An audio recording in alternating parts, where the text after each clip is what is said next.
Welcome back to ASD, A New Perspective, the podcast show where we help you understand the mind of your child, and we encourage you that growth for your child is possible. I'm Kat Lee, and in this week's podcast, Dr. Sheely talks to us about RDI and our consultants who help families. Let's listen in. So, Dr. Sheely, I talk to new families, new parents so often, several times a week, in one way or another, either literally talk to them or back and forth, email, etc. And one thing they really want to know is, how are our consultants different? What do we do that's different? And of course, it's always hard to tell somebody I'm different than somebody else because I don't know the somebody else. So what I can do is say what we do. And I think one of the things about the model that you and Dr. Gitstein have come up with that is amazing to me is that we are a family model. We are a consultant really to the parents. That's who we're focused on. I wondered why you and Dr. Gitstein came up with a family model like this. What was the motivation for you all? I think it's a simple description of why we came up with it. When we got interested in autism, the incidence was, as I've said before, 1 in 10,000.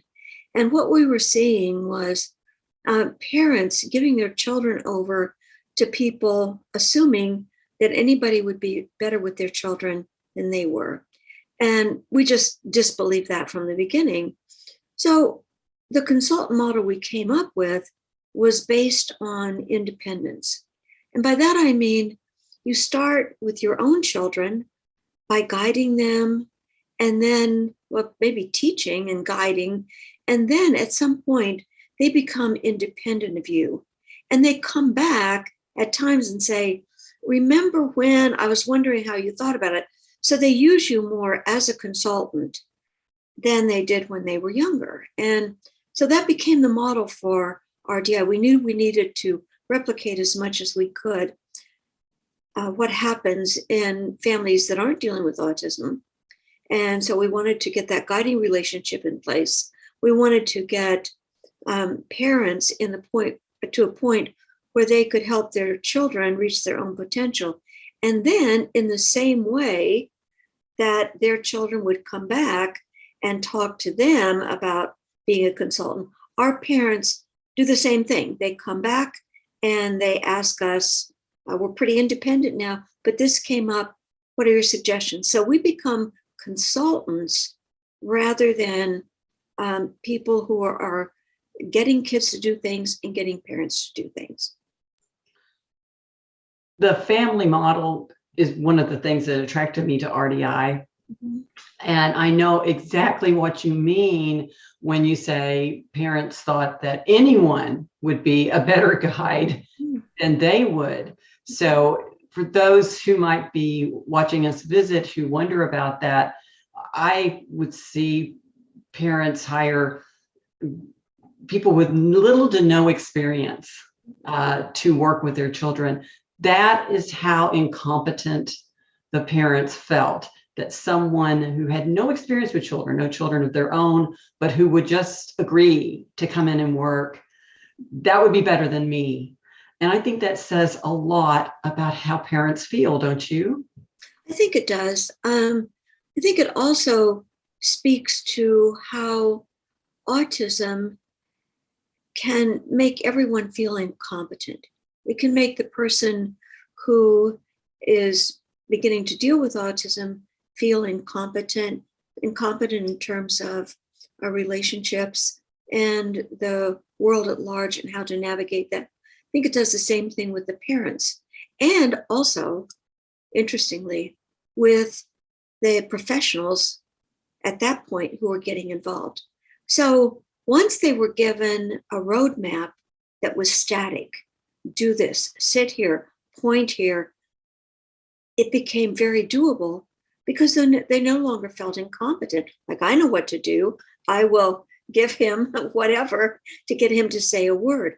And that was why they could actually hire people who were not well educated in the field of human behavior, maybe a college freshman even, or sometimes even high school student, to come in and do this with their child, because there was a very rigid way of interacting with the child and getting the child to do things. If you think about it, Catherine, we're always saying we don't want to make or get the kids to do things. And that was what was going on. Gosh, when you were talking about the parents and how they would feel incompetent, I started thinking too, and this makes my heart break for parents. I think they feel rejected. And we know they're not being rejected, but because that guiding relationship is not in place, how much does the feeling of rejection play in the part of parents who are afraid to interact with their children? You know, I've thought about that a lot, and I'm not sure. I know that some parents actually verbalize that. They'll say, I felt so rejected. No matter what I did, I felt rejected. I felt like my child didn't love me the way I loved him or her. And then other parents don't seem to feel that way. They figure out something they can do with the child, and they just keep doing that over and over again because they don't want the tantrums. They don't want that feeling of my child is not a good apprentice to me. I think it's probably different in different degrees for different parents. But I know many parents have mentioned to me that their initial feeling was, my child, it doesn't feel like my child loves me the way I love my child. Wow. And that brings me back around to our model with our consultants, that when parents come to us, we're stepping with them right into that feeling of rejection or incompetence or whatever it may be.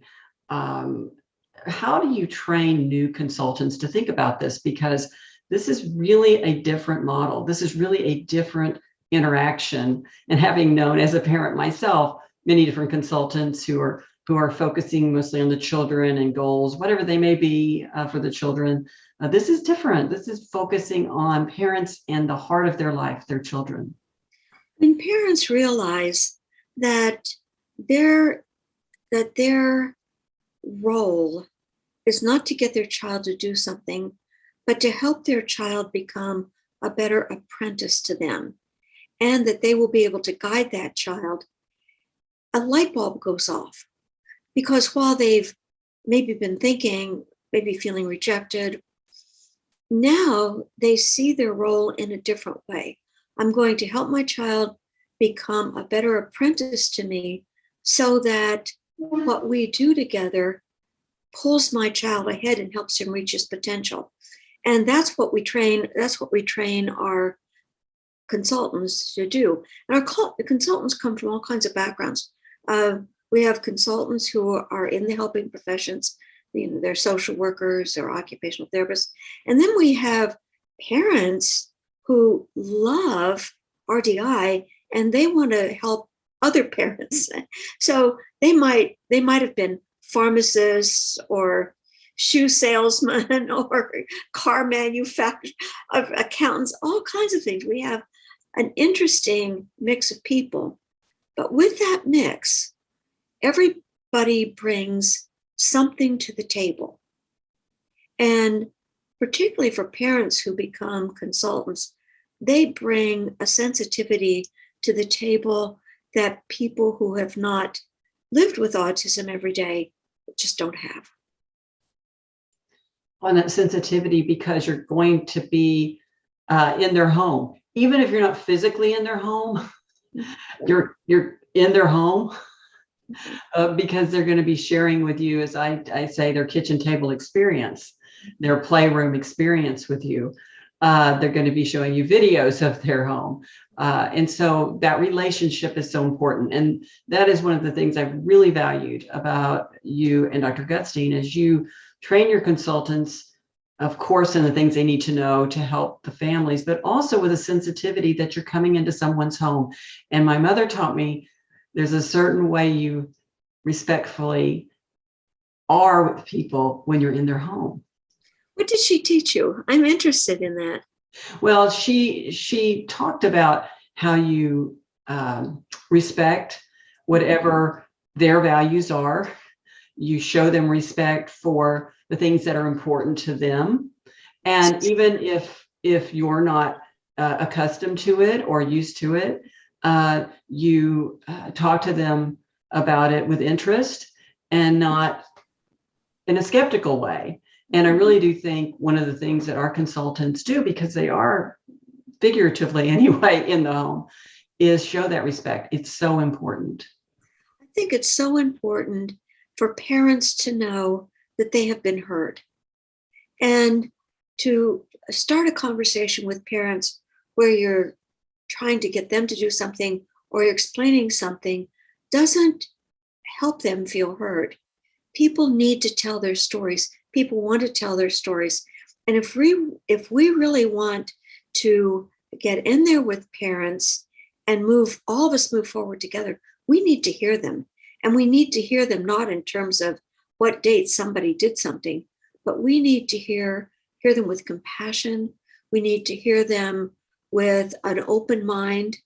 And we need to hear them understanding that no matter what we think, they know their child better than we do. And we have to start there. The thing I love that kind of puts that all together is we take time.